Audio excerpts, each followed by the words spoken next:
Dans son livre Choc sur Johnny Hallyday, l'ancien chauffeur du taulier lève le voile sur les infidélités de son patron. En décembre 2001, Johnny Hallyday se lance dans une carrière de pilote de rallye. Le Paris-Dakar constitue à ses yeux un défi à sa mesure. Après avoir participé à des courses au Maroc et en Tunisie, l'idole des jeunes fonce vers Dakar depuis la ville d'Arras au volant d'une Nissan avec un copilote chevronné, René Métidji. Laetitia ne peut laisser son mari prendre la route sans lui faire un dernier adieu. Aussi lui fait-elle la surprise de l'attendre avec des amis sur une aire d'autoroute à quelques kilomètres de la ville de départ. Le taulier ne lui parlera plus pour le reste de la course. Laetitia a appris peu après que Johnny avait eu une liaison avec une femme de l'équipe durant le tournage de L'Homme du Train, qui s'était achevé quelques jours avant le départ, rapporte son ancien chauffeur Patrick Roussel dans le livre Tout le monde l'appelait Johnny.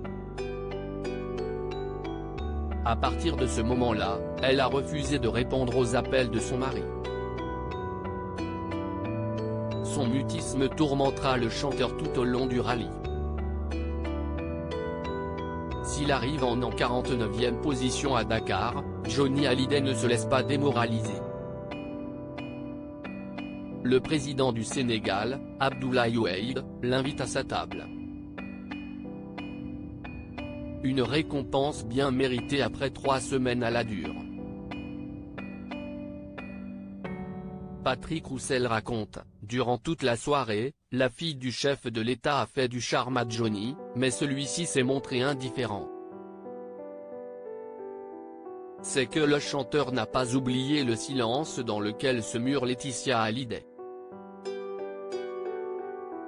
Cette dernière a d'ailleurs préféré rester à Marne-la-Coquette au lieu de l'accueillir à Dakar comme elle l'avait prévu. Johnny sera finalement réconforté sur place par son producteur, Jean-Claude Camus. C'est lui aussi qui a recollé les morceaux au sein du couple. Laetitia était présente à notre arrivée à Paris.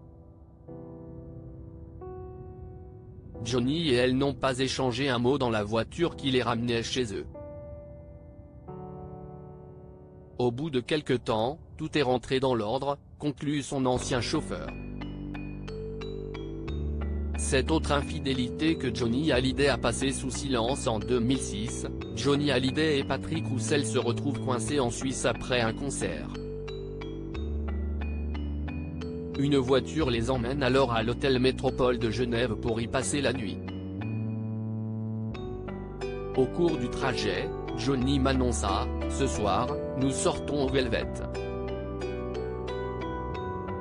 Je connaissais cet établissement de réputation, il s'agissait de ce que l'on appelle pudiquement un cabaret de striptease, peut-on lire dans le livre du chauffeur.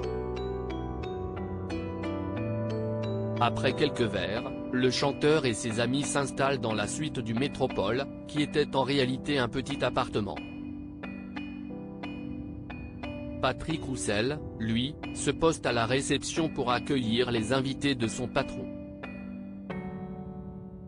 10 minutes après, un taxi déposa 6 filles originaires des pays de l'Est. De par leur tenue, il n'était pas nécessaire d'être un expert pour deviner qu'elles étaient des professionnels du sexe, poursuit-il. Alors que celui-ci sort de la douche, un ami de Johnny frappe à sa porte. J'ouvris, c'était l'ami de l'artiste, qui avait la chambre voisine de la mienne, accompagné de 2 des filles. L'une d'elles lui est offerte par le taulier. Patrick Roussel refuse et lui commande un taxi. Plus tard, il comprendra le subterfuge de Johnny pour cacher cette infidélité à sa femme. J'ai su que l'artiste avait payé les filles pour tous ses amis, car il m'a remis les tickets de carte bancaire d'un montant de plusieurs milliers d'euros afin que je les transmette discrètement à son comptable sans que Laetitia les voie.